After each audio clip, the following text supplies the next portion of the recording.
is required for employees.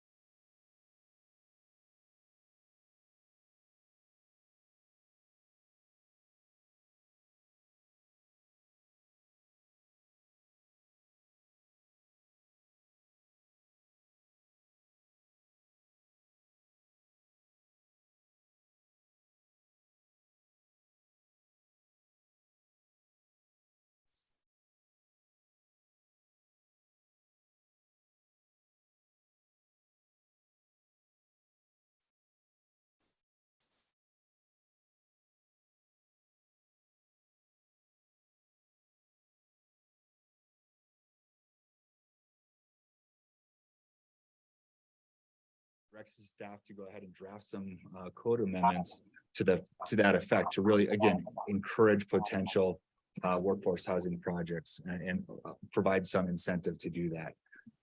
Generally, financial incentives are the biggest things that a developer can have, and our construction requirement or our construction standards or development standards can add cost because it does require very specific design. So with that, we staff came up with a set of code amendments, and there has been input from developers of a couple of different projects it's been shared with. But ultimately, we have a set of code amendments that we're bringing forward, and this went to a town council work session on March the 6th. They asked that we pursue a code amendment, and the planning commission getting a planning commission recommendation on these code amendments. So Emily, if you wouldn't mind pulling the amendment up itself as the attachment to send.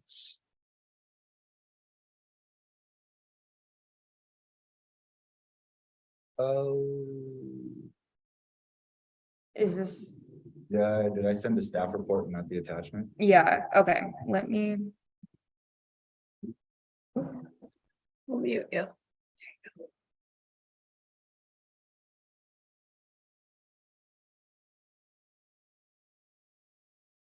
No, I think, is this it? Okay. All right, so start through and per the chair's suggestion, we'll go through these at a section at a time in order to allow for comment and questions of anybody. The first section, all of these code changes are in either section 185.5, which is affordable housing, or in 180-9.3, which is definitions. So the first set is going to be in 185.5.1, section B, density bonuses. This is an existing section of the code. What we are changing a couple of things. First of all, in the first item, we would be adding the residential high density zone district as a location where density bonuses could be applied as an incentive for developers in the RH district. The second, that's just a text change that corrects affordable and housing or capitalization there for both the next two sections. Then section C, subsection C is the significant addition, and this is to allow LIHTC projects to qualify for the density bonus, and that would mean if a minimum of 50% of the total number of the bonus units are deed restricted in accordance with the LIHTC program, then it is qualified for the density bonus. And this is more or less what Planning Commission previously discussed back in September with some minor wording changes. So I have questions on that, if you don't mind stopping. Like, I have 3 questions. So throughout this, there's a reference to the standard deed restriction, right? And that's already in place. And that one is for 100% AMI. Requires, well, one of the requirements is 100% AMI. That's for the income or to set the price? That's to set the price. It is also income qualifications for people that are going to be living there. Okay, so you can't make more than 100% AMI. As a household, yes, that's right. Okay, because I think that's with the caveat that I think we do allow an exception or a little buffer in there. So if it could make it like 105 or 110% under certain conditions. yeah, because I feel like that's kind of out. I mean, I guess a comment there is if we could allow that buffer to be a little bit more, but if that's a set thing and has nothing to do with this. That could be a discussion with the town council as we move forward and looking at potential changes to a deed restriction. But that is our standard deed restriction at the moment. Okay, and so you, for item B, you provide housing off-site. And I understand that this is existing, but so what if the density of the receiving site is maxed out? Or you would have to have density allowed, whatever, you know There what would I'm have to saying? be allowable. Okay, and then my last question, and my comment is question, so I think I had a question. But I don't quite understand this language in C. So 50% of the bonus units. So let's just say there's 100, no, that's too many. 20 bonus units, 10 of those are provided by the LIHTC thing. But all 20 of them have to be deed restricted as affordable housing in perpetuity. Is that what that means? With all bonus units being deed restricted as affordable housing in perpetuity? No, just 50% of the density bonus units, which mirrors the language. Okay, I was confused by that. So just, I don't know. If you Yeah, wanna, I'm not if sure. you wanna, is We that- can look and see if there's a way to wordsmith that, but it does mirror the language in A. So if you have, if let's say your maximum density is 10 and you do 20 units, that means you have 10 extra. 10 extra. 5 of those have to be deed restricted. And that is our current requirement for other properties as well. So here you're saying at the end of the, what is it called? The restriction period of the LIHTC thing. At the end of that, you'd have to have another deed restriction restricting those same units in perpetuity. That's correct. Our town attorney has coined the phrase a springing covenant. So it would be put in place at the start at CO essentially, where we do all of our deed restrictions, but it wouldn't be effective until the end of the LIHTC period. And there's advantages to that in the financing for the developer. But that way it does ensure that it will remain affordable in perpetuity. We're doing that, by the way, for our Smith Ranch Apartments. We have two, well, the regulatory agreement, whatever is called the first one, and then the one in perpetuity.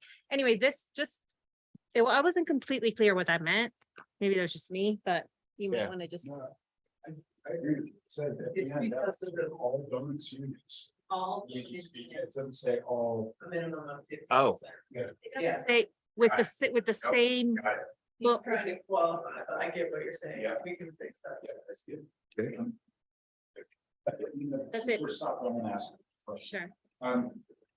In the first section of this, we are adding residential high density to the density bonus categories.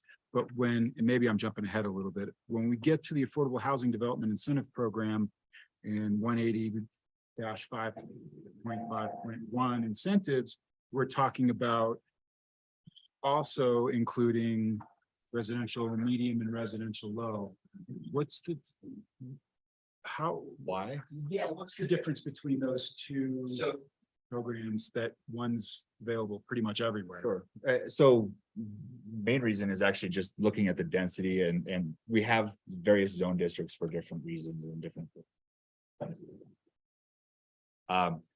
If the density bonus was applied in a RL zone district, for example, you could have the exact same development in RL as you did in RH, and that's contrary to the intent of our zoning regulations. So the reason RH was added is because, first of all, those are generally adjacent to central core or mixed use zone districts. And the base density for RH is 16 units an acre. The base density for central core is also that same 16 units an acre. So and it's very consistent with the intent of those zone districts, but it wouldn't be consistent with the intent of RM or RL. But we're allowing the Affordable Housing Development Incentive Program to spread into those other. Correct. And the difference there is, so in the RL zone district is 8 units an acre, right? So under this program, and we're jumping way ahead a little bit, but that's okay. But it could double to 16 units an acre. As an example of what a workforce housing development could be, our Granite Park project that the town of Frisco is developing, that is The base density on that 0.5 acre parcel was 9 units per acre. We're putting 22. So that's actually a density of close to 38 units per acre, which would be very, very different in an RL or an RM with the surrounding area. So there are more limits on how much you can put on get into this other. Correct. So to maintain some consistency with those zone district intents. Ira has a question. Well, I just learned something. So what's the lifespan required in light tech? 40 years. 40? Yeah. Okay, 40. that's it. Typically. Can I ask a question as well? Sorry. Somebody has. Jessica. Yeah. Why would someone build LIHTC if they could just build 100% AMI? I think because they can get cash, they can get funding from other places. Okay, just for kind of those funding options. Yep, it's for What- purely for financing. Great, okay. And then I guess my second question isn't as much of a question, but kind of just to Lena's point in terms of the buffer. I do think that like the Summit County Housing Deed Restriction Guidelines do recommend, units set at 100% AMI, households can earn up to 120%. So I would just, whatever flexibility you can allow as you write this code language, I would just allow that. I think that there's a lot of places that are turning to a higher buffer these days. Yeah, and again, that gets to the town's standard covenant. I don't know that we want to write that into Right. code text itself. And I believe, and I'll have to pull the language itself. The new covenant that was approved by town council in 2019, I believe includes that buffer. Okay, great. you Just don't as wanna long have- as it's left open in the code.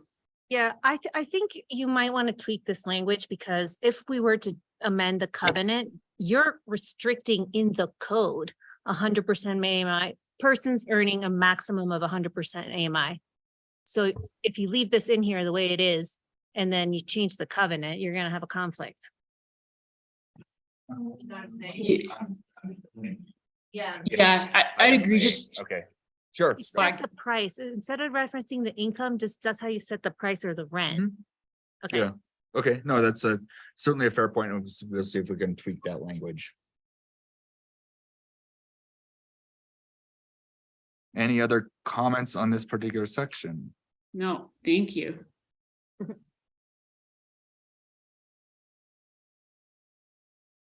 Okay. So moving on, we'll roll on down to density bonus. Again, this is just some minor capitalization changes and corrections there. So moving to 180-5.5.1 incentives. This is a brand new section of the code. She likes old sections of the code. I know at the end of the definitions for affordable housing and workforce housing. And somewhere in here, are we talking about workforce housing? Or- Not No. specifically, no, but we Okay. did add that definition, and I guess we'll jump all the way to 180.9.3. Which is at the very end, but we don't have to do that now. We are adding that definition into the UDC because it was previously adopted into the water section of the code as part of the Housing Helps program to apply some water incentives for housing helps projects outside of town limits that are on town water. So we're using that definition or putting that definition in here as well because of the Housing Helps program. Affordable or workforce or both? Workforce. Workforce, okay, Affordable has been in there for quite some time. okay, got it, thank you. So generally, when we refer to as the town affordable, it has some sort of AMI and appreciation cap. Whereas it's the workforce, it doesn't have that It's the work AMI, requirement. correct? But when we're talking about this affordable housing development incentive program, it's all affordable housing, so all will have price appreciation. Yep. Or income caps Yep. and all the stuff. All Okay. of that stuff, our standard deed restriction. All right, so jumping into this brand new section of code. We've talked about a fair amount of this and what's on the screen, generally is what you saw previously, at the last time planning commission saw this, which I believe was the February 16th meeting. So somewhere in that ballpark, I don't have the date in front of me. However, there are some specific changes that are identified and highlighted as we move on down. Emily, if you want to scroll down, if you don't mind scrolling down.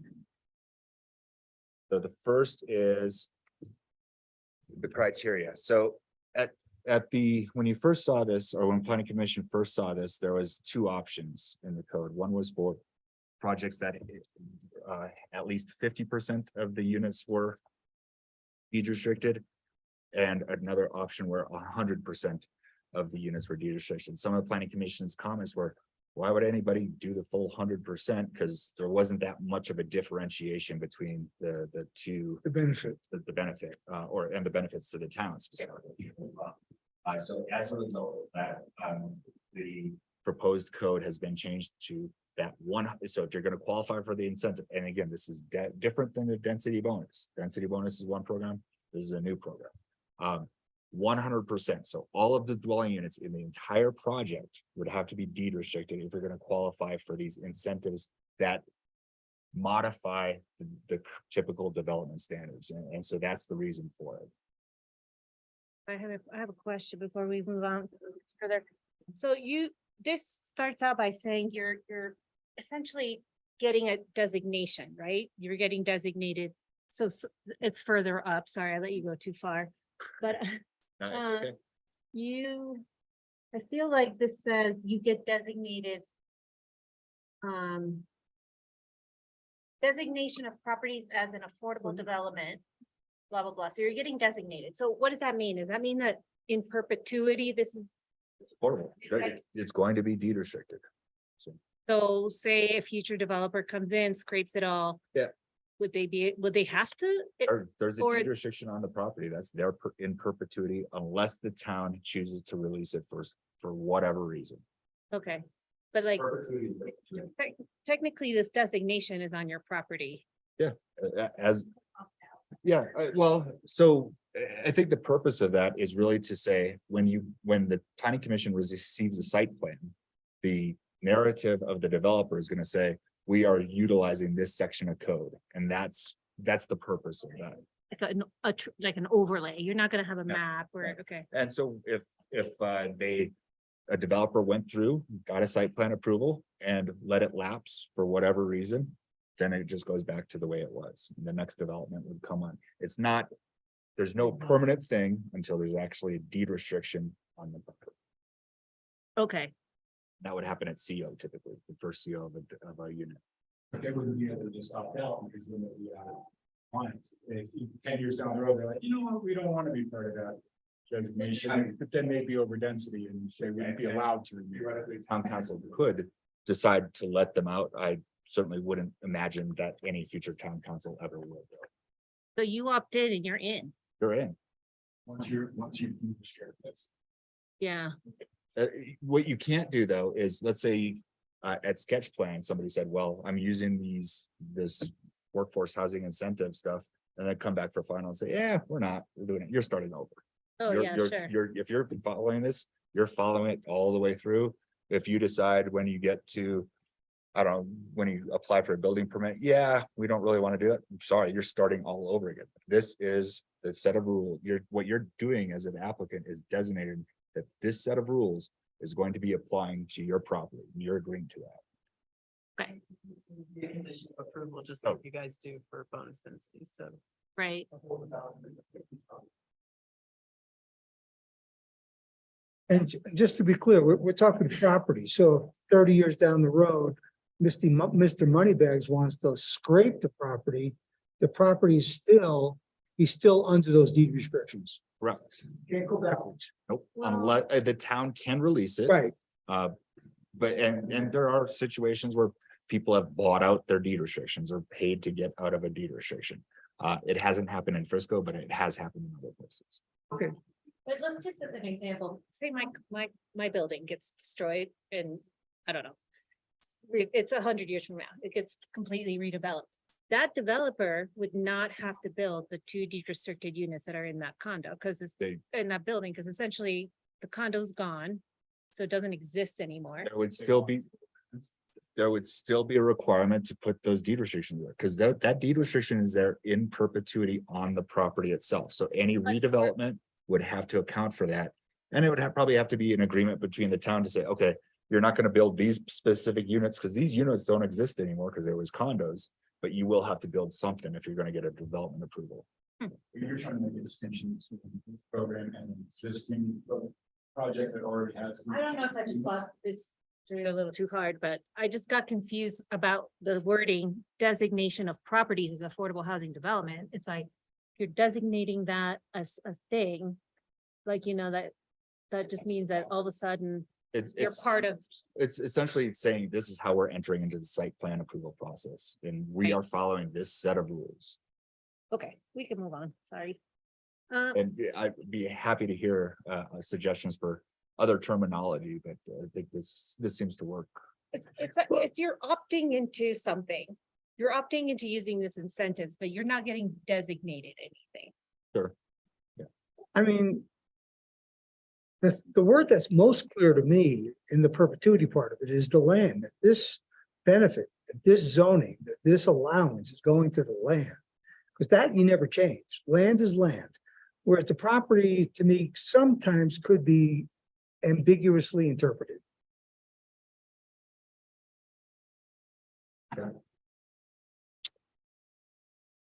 Would you like, or are you suggesting that we should add the word land in there? I think that would make it crystal clear. And Andy, you don't agree? I kind of think that, designation of property as affordable housing development. Is it property and land? Or I including? don't think there's anything that makes it permanent other than the way it's approved in a deed restriction, as long as it's not torn down. Yeah. This is just something it's an incentive program, so you're always just opting into it. A deed restriction runs with the land. Just- Yeah, but you're always under it. Technically, anybody in these zone districts can opt into it. A deed restriction runs with the land, though, so it doesn't go away with the buildings. Okay, I think it's clear in the guideline. okay. Okay, back to criteria. Page 3. Number 3. So one addition is in subsection A there to add with an average AMI not to exceed 100%. So that way, again, making it clear that for this particular development incentive, you're deed restricting it to a 100% affordable project. So that means if you have 140, whatever, 140% AMI, you're gonna need units at 60. Uh-huh. That is what we want to do. Yeah, Okay. absolutely. I think we see it in the housing needs assessment. We need some units that have different pricing and whatever else, just because there's a lot of different income areas, levels that we're trying to satisfy and satisfy the housing. Was this council's idea to add that in, or is that, I don't No, remember. so the 140% and 120% AMI actually came from HB 21-1304 from the state. That's The average, not to exceed 100. I think right now, or if you look at the density bonus, it's 100% AMI period. I think they wanted to allow some additional opportunity for higher AMIs as well as some of the lower AMIs. All right, any other more questions on this part? So that formula, the average not to exceed 100%, that will have to carry forward so that if a 60% unit sells, it would need to be replaced by 60%. Well, Because otherwise you're gonna ruin this equation of 100%. not necessarily. So let's say you have 10 units, just for easy math. You do 5 of them at 60% of I and 5 of them at 140. That average and that deed restriction goes with each individual unit if it's going to be a for sale project, and it goes for each individual or the entire property if it's a for rent property. So if it's that average is up to 100. Totally, I agree. So, and if you sell one of those, the unit is still deed restricted at 60%, so you don't need to replace it. Right, but whoever moves in has to qualify at 60%. That's what Yes. I'm saying. Yes, that is correct. That deed restriction and that requirement carries throughout the life of the property. I have another question.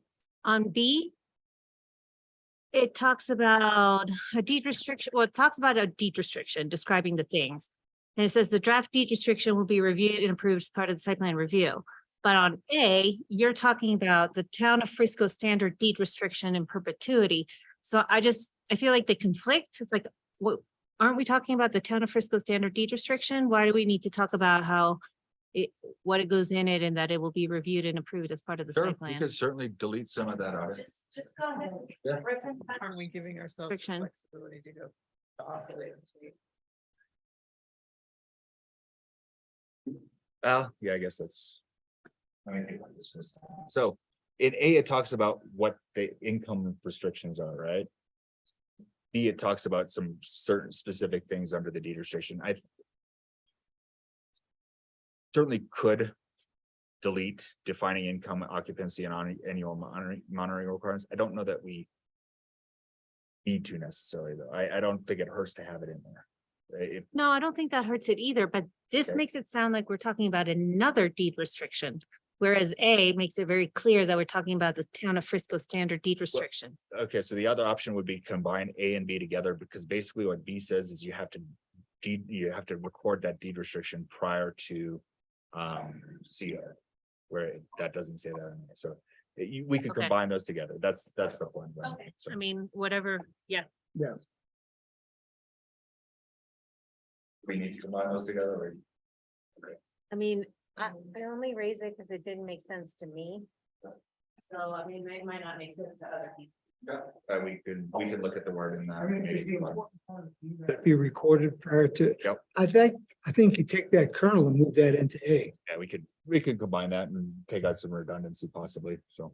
But wouldn't you still want the ability for planning commission to review the deed part of the site plan review? But, and again, isn't it the standard deed necessarily. restriction? A LIHTC project, it's not gonna be.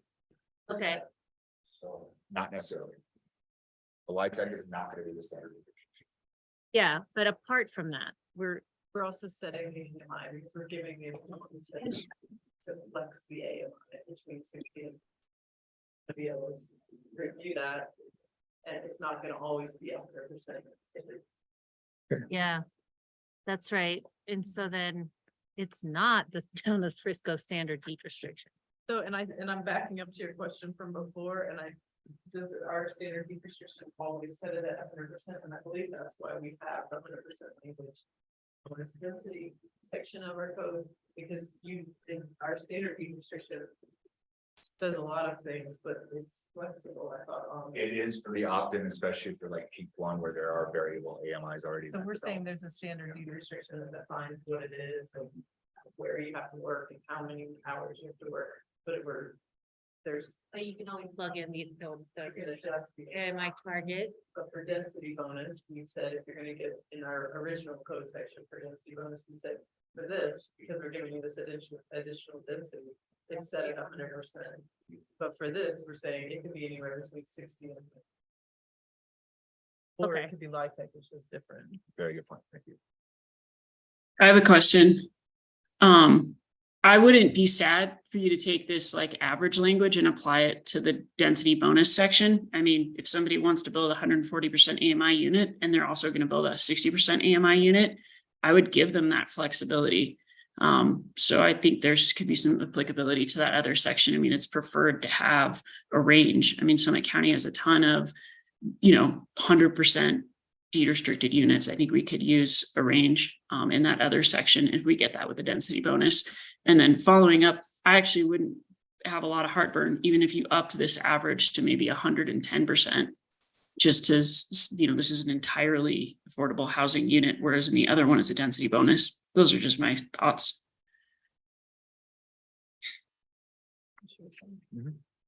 Yeah, I'm okay with that, at least with the adding an average of to the density bonus. I'd be curious to see if a developer would utilize that. But certainly we could definitely add it in. Mhm.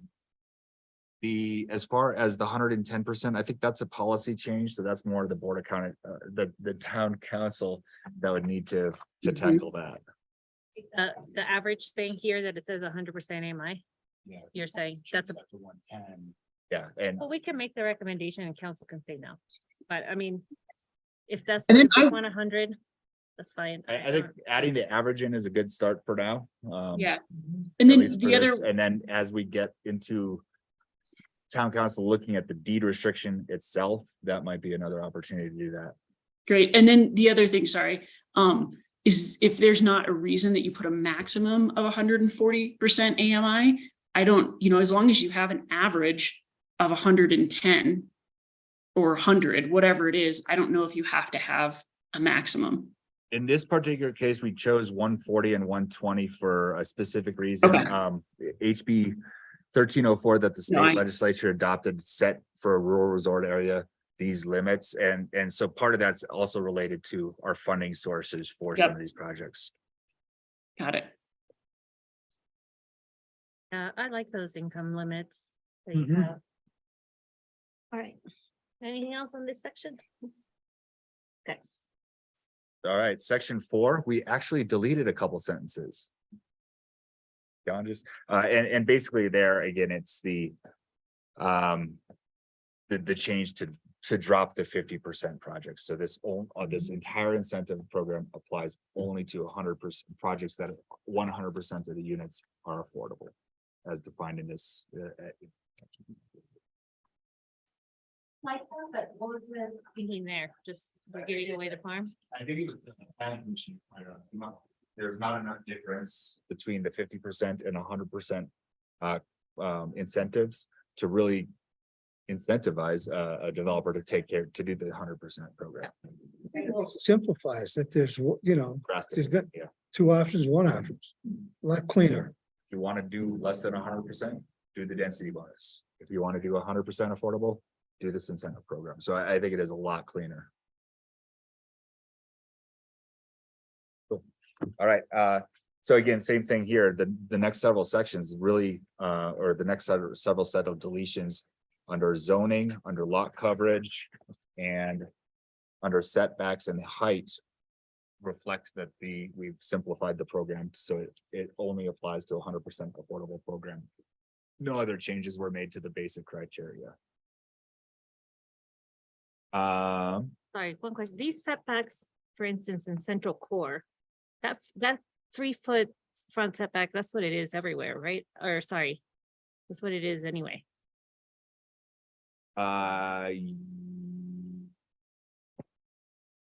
When you're on Main Street, I don't know that there's much change here from the standard. code. There's not. Yeah. So There is a change in the off main side, I believe. Dropped it from. I think it's. Central core outside of Maine has dropped a little bit. But there is certainly a reduction in each of the other zones. And I didn't grab my code. I can pull that. Fine. This is pulling it. There is a slight reduction. on Main Street, it's Pretty much the same. yeah, so we're talking about reductions allowed per zone district. But we're not doing reduction. In that one instance, Sorry, so Central properties. core and mixed use, right, on these, are not changing from the regular code. Sorry, properties on Main Street, on Main front, 300. That's central core. So no change there. no change there. So maybe we need to get rid of that section. Yeah, it's a reduction. And then what about mixed use? Or do we want to provide a reduction there? And then what about mixed use, Susan, while you've got that pulled up? Sorry, I'm just.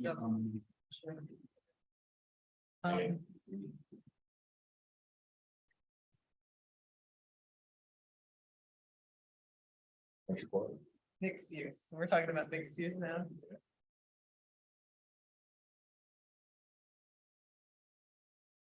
Front yard is 20, sides are 5 on Main Holy Street, smokes, 20?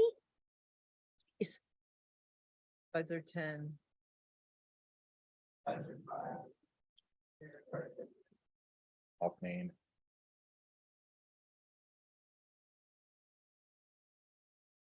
Front yard on Main is 5, side yard on Main is 5.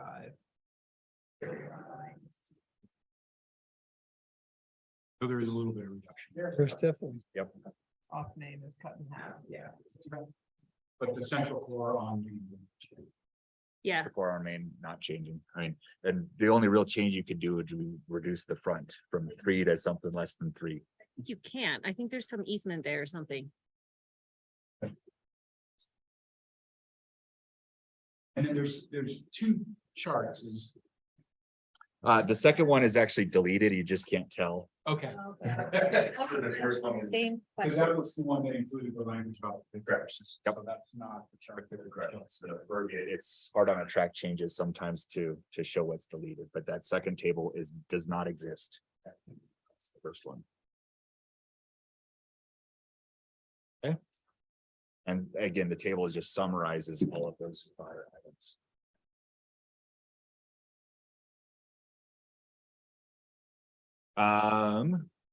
Moving on to subsection B, development standards. So this was probably the trickiest part to do. And town council. I think town council really heard and appreciated planning commission's comments about respecting the integrity of especially Main Street and really trying to maintain that character of Main Street. At the same time, they said, along the alleys, is it really that important along the alleys? Could there be a reduction in some of the development and design standards along the alleys, especially? Street facing, sure. Alleys or side yards, certainly less important when it can. Again, town council's direction on that. So we took a stab at this and we're starting with landscaping actually. And again, they did hear that we want to make sure that there is appropriate landscaping, and the way it was drafted originally was not very clear and not very specific. So we wanted to tighten that up a little bit. Still requiring a very specific amount of landscaping, but reducing it by 20%. That way we wouldn't have a bare or a bald project. I think that's what we're trying to. Comments on landscaping.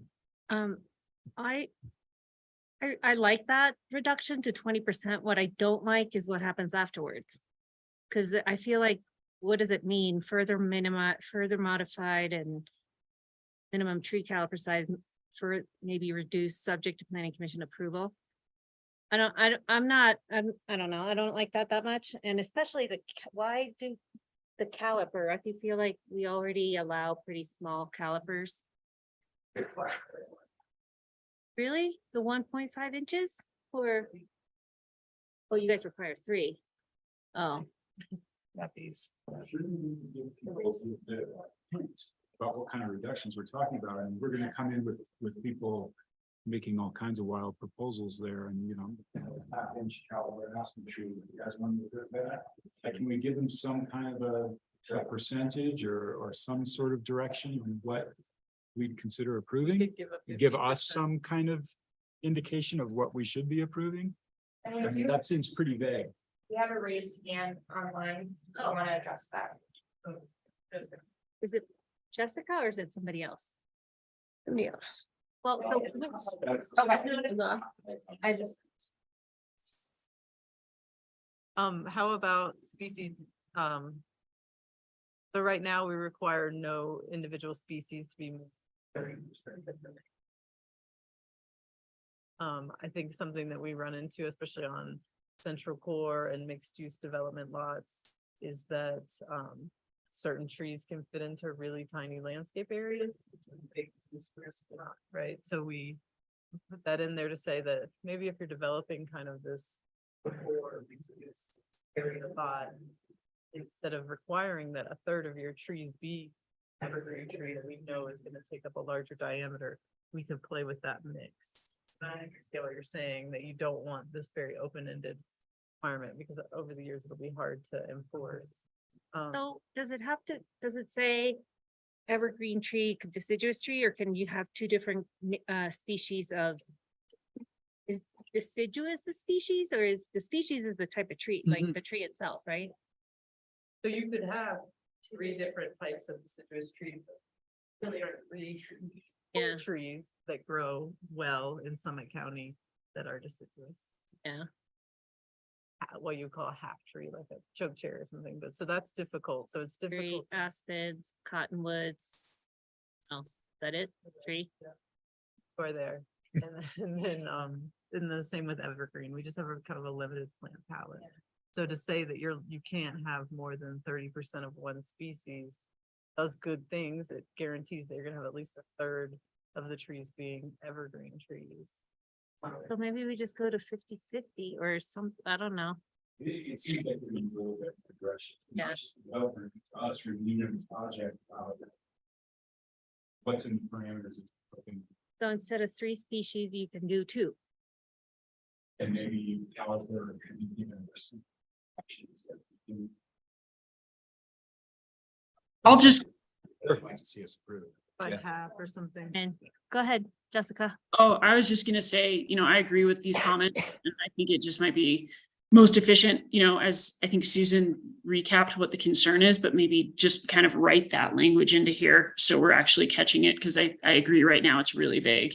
But effort to kind of get the code language solidified, could we say that the species mix may be modified to 50%? And the minimum tree caliper tree height may be also be reduced by 50. Whatever numbers, you guys in the council are comfortable with, but I think putting those numbers in there makes some sense, because then they know what we're looking for, and so do we. I try to get this is particular variation.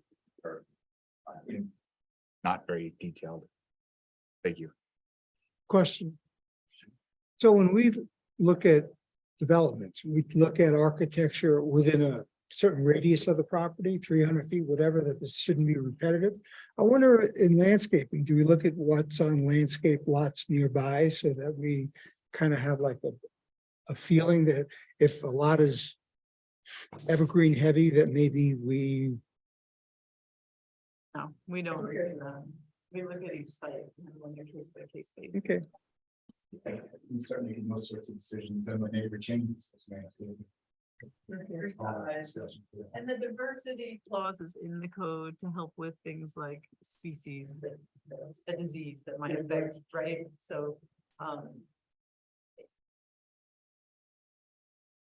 could happen here. Do you know what I mean? You could find, maybe there's a spruce beetle that comes along and takes down all our spruce. And so we want the diversity so that we don't have, all of the trees disappearing at once. oh, I clearly don't want homogeneous. I mean, I really want variety. I mean, that's clear because many towns have learned like Dutch elm disease, blah, blah, blah. Yeah, I agree. Oh, good comment. Thank you. All right, the next bullet point is related to non-residential development standards. We want to take a second for Lena to come back. You guys want to take a break? Yes. Okay, well, why don't we pause for a minute break here? And then we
All right, we're recommencing after a couple minute break here, so. Moving on to this subsection B2, which is non-residential development standards. So this is related to articulation. And again, this is a big, something that we've heard from a number of developers throughout the past couple of years is our development standards do require or impose some additional costs because you have to bump out and a number of other things. So taking what planning commission said about maintaining the integrity of Main Street, as well as listening to town council and their thought that the alley facade and the side yards facades are not as critical as the street facing facades. We've drafted a new section that says non-residential development standards for development that contains a minimum of 20 dwelling units, building articulation pursuant to 186.2.3.3 is not required on alley or non-right of way facing facades. I don't have a problem with that. Isn't an alley a right of way? Yes. Yes, Oh, non-street facing. so yeah, I think facades. maybe Non-street. street facing facades. So it faces like another building. Yeah, like a side yard. We could just say, make it more clear. Well, because we You do can want just say to, right away. No? No, we're not talking about, because if it's facing Main Street, so we're gonna say if you face, you're facing the street out, that face doesn't mean. Isn't. Or, sorry, I keep leaning back to talk to Lena. well, and actually, so there. We do want it to apply to corner lots, and I think that's the key there, and that's why it was worded the way it was. So, but like, building to building, you don't have to meet it. Building to alley, you don't have to meet it. Building to street, you still have to meet it. Does that make sense? If I remember at Highway 9 and Granite, wasn't there like a restaurant proposed there? And then we, as a commission, gave leniency on the side of the building that faced, like was right next to another building. I don't remember. I don't remember big on, see, I think there was some discussion, with that particular. Development, that there was some discussion of whether you could, but I think we did decide it's so many different standards are involved that way. So would this paragraph refer to that conversation? No, because in that case, that was a purely commercial development. It was not it wouldn't qualify for this incentive Okay. program. You're on an alley and on corners, a street on this side, a street in the front, an alley in the back. This wouldn't apply to the alley in the back and then that side in. Okay, You could just say on alley or non-street right of way facing facades. It's a little clunky, but you could just say that. what does that do? That's kind of what it says already. Alley or non-right of way. Not required on alley or non-right of way facing facades. My only comment there, well, maybe not my only, but the non-alley is like another building that's next door. That's what we're trying to say, right? Sidewalk. So that's something we don't control. Like if that building disappears, fire, whatever, then all of a sudden you've exposed a side that you didn't really like. True. But that would probably have another building built. So high. Maybe. It could be like Rainbow Court, take 5 Oh, I years.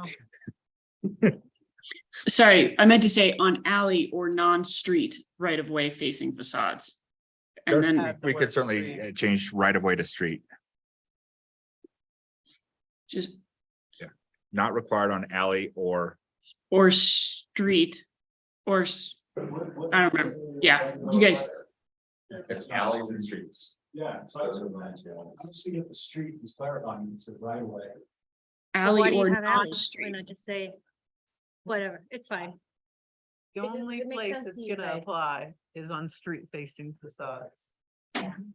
Maybe just say where it applies. Rallies. Yeah, I feel like this is. Yeah, it's fine.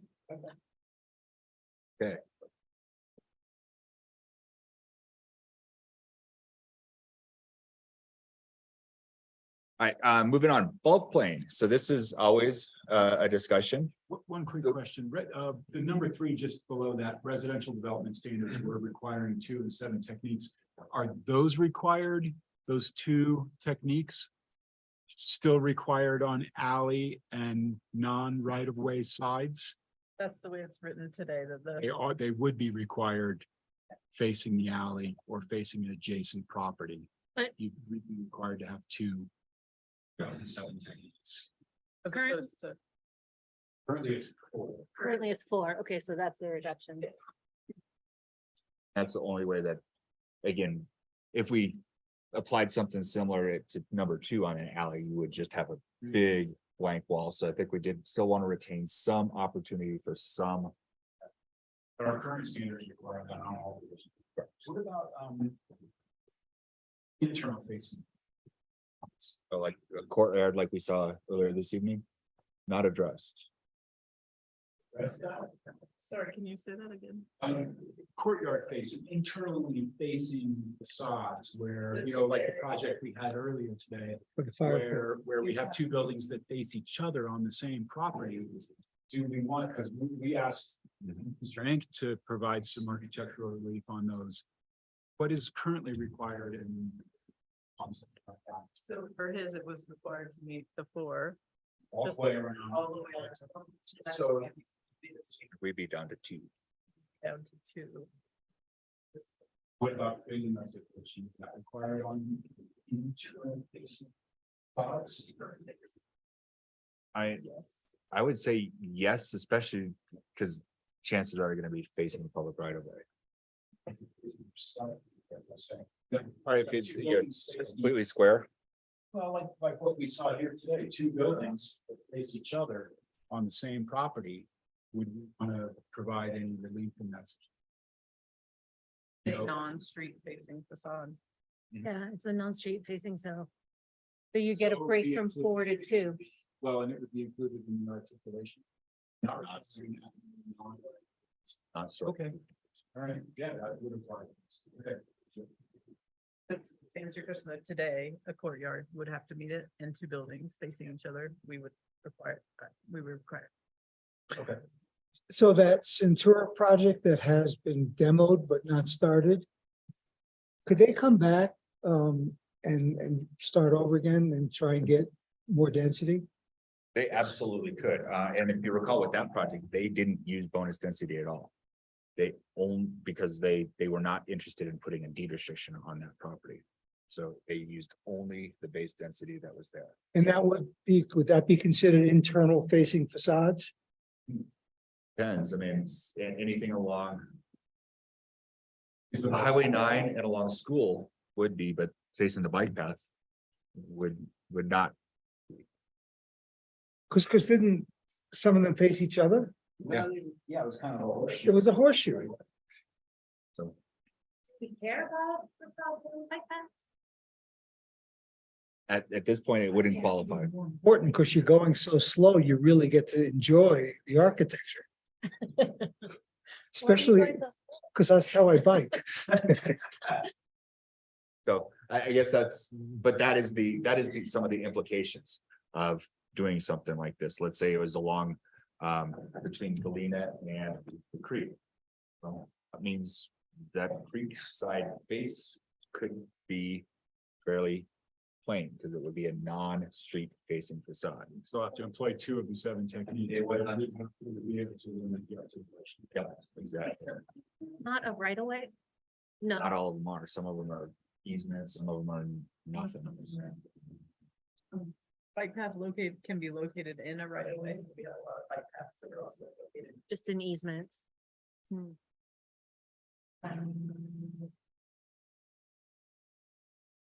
But then you would still be required to do 2 techniques. Essentially everywhere has to have 2 or 7 techniques.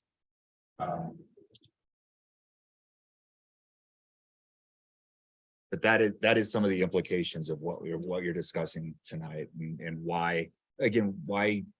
Planning Commission, I think, was cautious and town council was as well. We want to maintain certain characters and certain aspects, but certainly allow for some opportunity for incentives for developers. Right,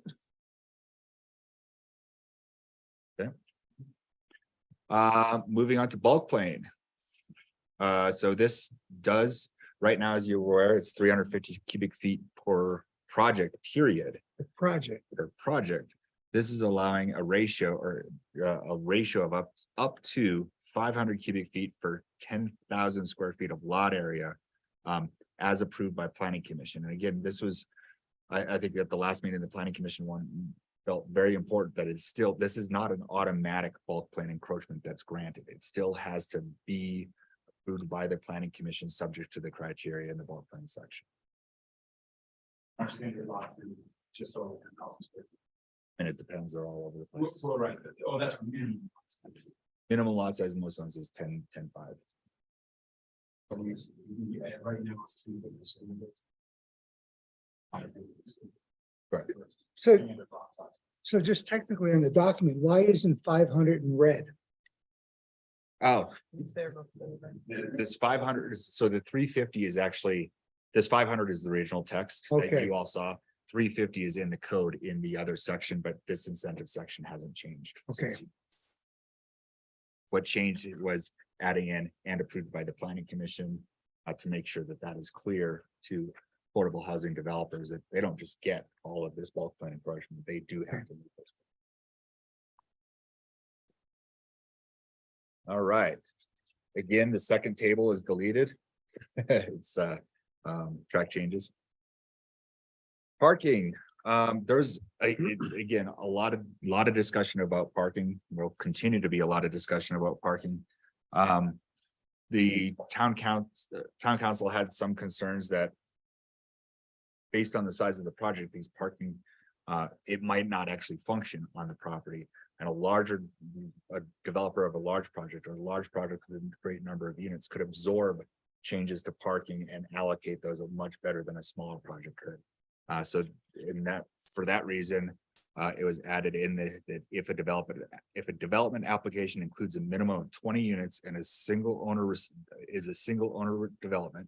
So that means it's a rental development. It's not a condominiumized development in which all units will be offered for rent. The developer is eligible for these parking reductions. And again, it's because the single owner can control the parking a lot better than a condominium. so are these like, I can pick all 4 of them, I can do 2 of them, is there like a pick and choose, do they add up? You could certainly try to pick and choose all. I don't know that I don't know how available offsite parking will actually be. That could actually be utilized because there's not a lot of opportunities in this. Right. That would essentially be creating a parking lot, right? Or So- leasing the parking lot or from somebody.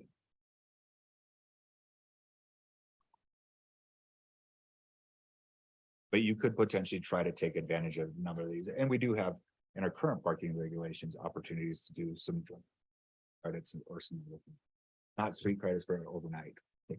But there are opportunities for joint use and some other things.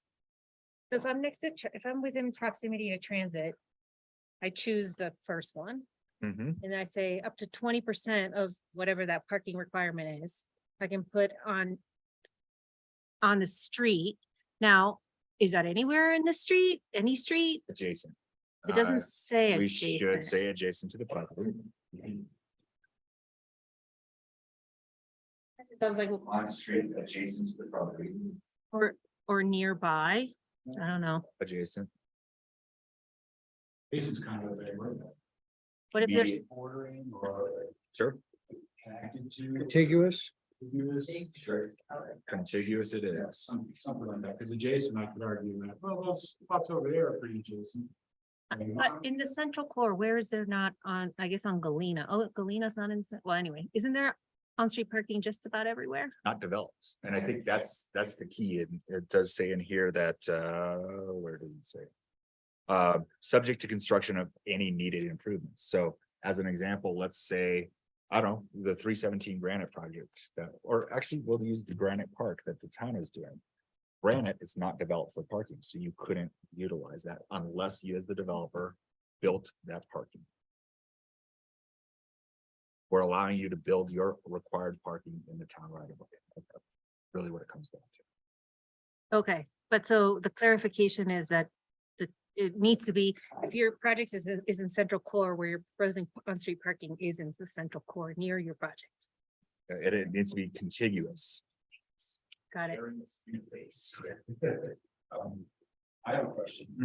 About the transit. You're requiring that it is, within a quarter mile of train stop, which provides local service. Yep. We had this discussion before, so I think we should make sure it's clear. What transit stops currently in Frisco provide local service? So the town council clarified at their work session on March 7th, no, whatever date that was, February 28th, that was actually, that the summit stage does qualify in their minds as local transit. Because there is local service provided. Sure. Okay, I heard something contrary to that one. Cool. Basically, any property in the central core qualifies for that first one. I guess, do we want to, I mean, Runs the entirety of Main Street. Yeah, I'm trying to think of where stops are. The stops are at Snowshoe, Town Hall, Town Hall, so that's 6 blocks, so that's probably, you're probably 1,000 each way, yeah. Yeah, yep, probably anywhere in the central core does qualify. I think that's what you're saying. You're, quarter, that's totally. blocks almost everything for us. I would argue that that's even true of what's it called? Residential high density, Most somewhat. of it. I don't know, Mountainside probably wouldn't. I don't know this part. Do we have overnight allowed parking on Main Street? I mean, No, there is no overnight allowed parking. That is correct. So this is gonna be it's a shift in policy, but town council did indicate that this is something that they wanted to pursue and they'd work, that Public Works would figure out a way to implement it. yeah, it's time. Because I'm sitting here going, I'm really behind the 8 ball here. I don't, there is none, right? So this is There a is whole none. shift. But they're talking about it, like. So what do you think is gonna be the criteria to allow the construction of overnight park? Needs to be following a specific plan that's approved by the town as an example. And that's one of the reasons that we did our complete streets plan, right? So that way we know what we want to be built, where we want it to be built. At least in the downtown core. As we're getting to other areas where we may not have that plan, then that's gonna take a little bit more thought and discussion with staff and Public Works on what we want the future of those. But basically, we could be like, you know how they do it in Crested Butte where they say on this side of the street, you can't park overnight on Monday, Wednesday, Friday. You know what I'm talking about? Alternate side of street park? Yeah, yeah, I lived with it all my whole life. yeah. Or like in the summer, does it matter? Not as much. Depends on the summer. Right. So yeah, I think it's a good direction. It's gonna take some work in order to do that. And I mean, frankly, one of Public Works' biggest challenges is just snow storage and snow removal, and where do they store all that snow? So they'll probably actually have to come up with a plan to haul a little bit of more away. Okay, then when you're hauling it, that means you have to store it somewhere as well. So there are implications of all of this stuff, and that's one of the challenges. Would someone be allowed to provide some? On those ones, I highly doubt it. they wouldn't be allowed. I don't know that town would want that infrastructure, because they're subject to damage and Right. whatever. So I'd be shocked.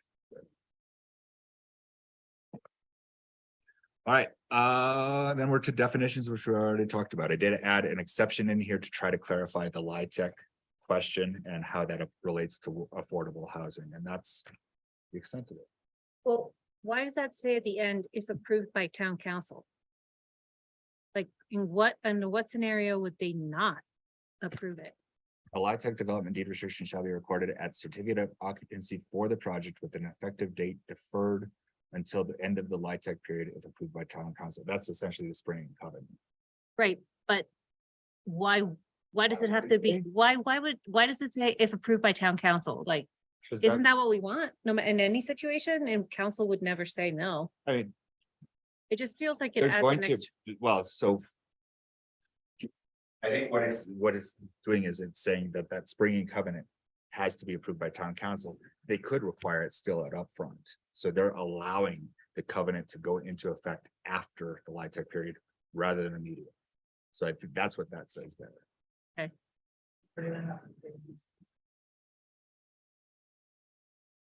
Yeah, and I mean, frankly, these are gonna be subject to development agreements and whatever else, if it's.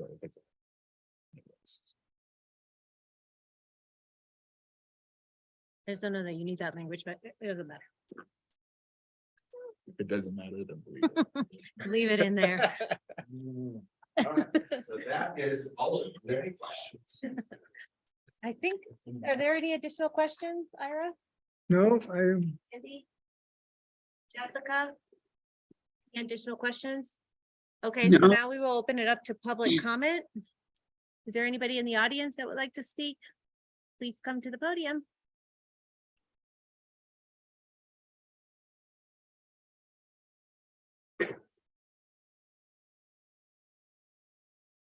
Hi, Suzanne Allen Sabo with Allen Gear Architecture.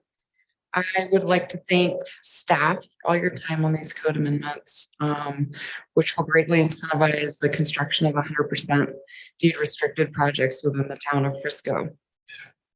Is there something weird happening? Yeah, maybe just move it a little bit further away. Okay, sorry. Okay, I wanted to give you guys some perspective from our development team on 101 West Main, which includes our architecture firm, Norris Design, and the NHP Foundation, a nonprofit development company whose mission is building, holding, and renting affordable and workforce housing apartments across the country. They also have done some pretty cool homeless housing as well. Interestingly, and NHP is currently holding over 56 properties and over 10. If you don't mind, can we, rather than talk Quick. about the project? Okay, okay, talk okay. about the code? Okay, sure, yeah. So when we started a pricing exercise regarding the construction costs at this project, our team quickly realized some of the changes to the code must occur to make it pencil out. So, you know, the town has worked nicely with us to help us make this happen. And regarding parking, the current parking codes make it difficult to achieve the necessary density on these types of sites. Adjustments to the parking codes will allow projects to provide additional apartment units. Ride sharing and proximity to transit incentives will reduce the need for parking. The ability to park overflow cars and visitors on adjacent streets will allow for additional units to be built without causing parking issues on the site. Bulk plane, the proposed changes to the bulk plane angle simply bring the west end of Main Street, where the right of way is wider anyway, in line with the rest of Main Street. So that's really awesome. In closing, very few developers in the country can pull off a project like this. It takes a company with a clear understanding of federal incentives, their own in-house financing, extensive experience, and a desire to benefit the community to make this happen. I can guarantee you we're not going to see a lot of these projects in the town of Frisco, as most developers I know just won't do it. It won't pencil out for them. They'll utilize the standard zoning codes because it'll be much more profitable. Thank you very much for considering these modifications of the code, and I think it will benefit our community greatly. Thank you, Suzanne. So I just see nobody else in the audience. Is there anybody on the Zoom call that would like to speak? If so, unmute yourself. Can people unmute themselves? Unmute yourself and raise your hand. Seeing none. Then move on to Commissioner additional comments and motion. Additional comments. I feel like we've done exhaustive. We went through it and seems like we've made a couple of suggestions to include with our recommendation to council. So, yeah, I think we're on the track. What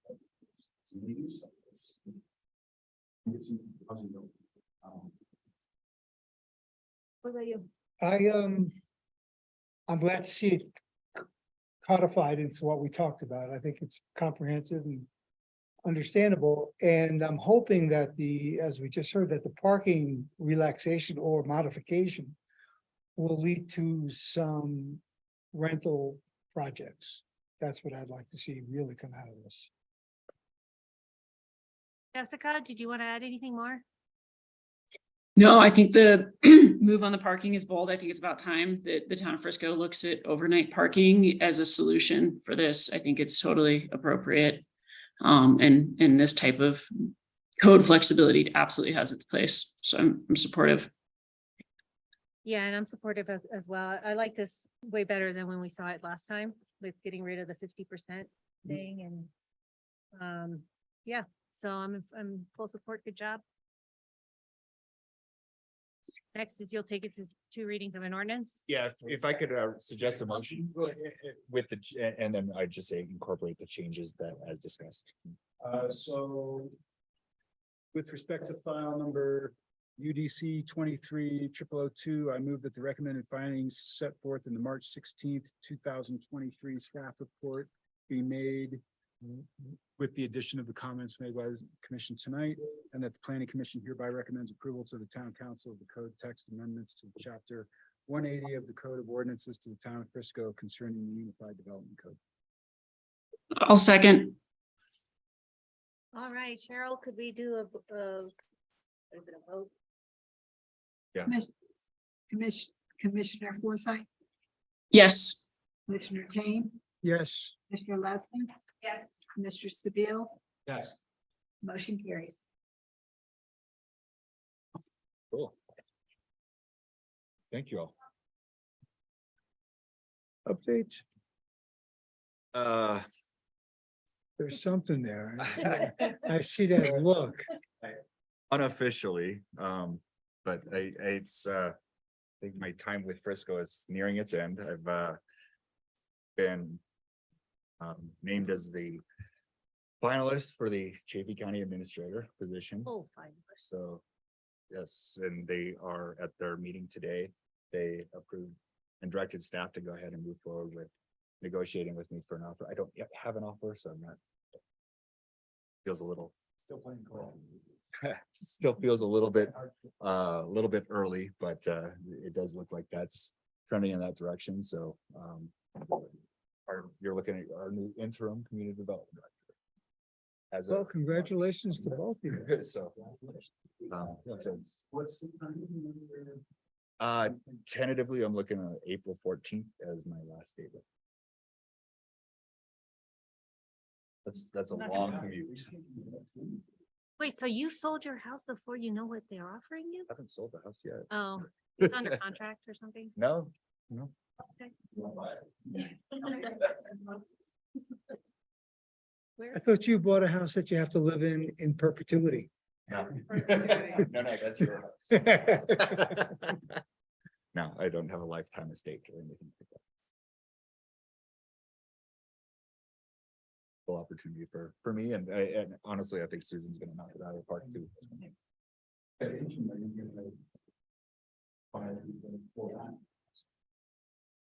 We get to vote?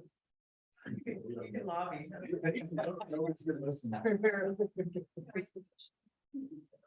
So, no other news. And we'll be getting the planning commission, what will you schedule on that? So right now, Robert's still on the commission. He's until he leaves, so we're thought he's gonna stay through the end of April. We're advertising actually right now, so hopefully you've seen the advertisement. If you know somebody, have them apply. Cheryl's got the any information on that as well. I think they're aiming to appoint a new planning commissioner by. So would that person fill the end of Robert's term and then fall into a sequence? Correct. Yep. Yeah, just 1 year. Yep. Exactly. You know anybody that's interesting?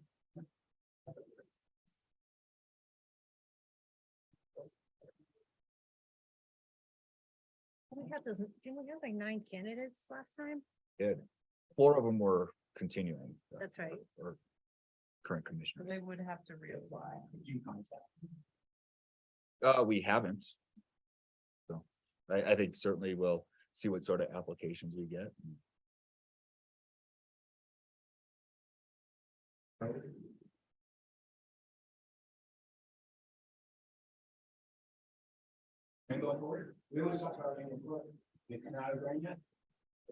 Have you looked through the fence? It's inching out of it. They do have foundations in there. Last I looked, they're insulating the foundation and doing some backfill, so they're.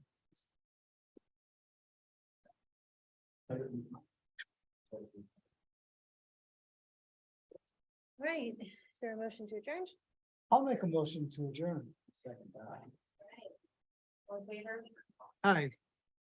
All right,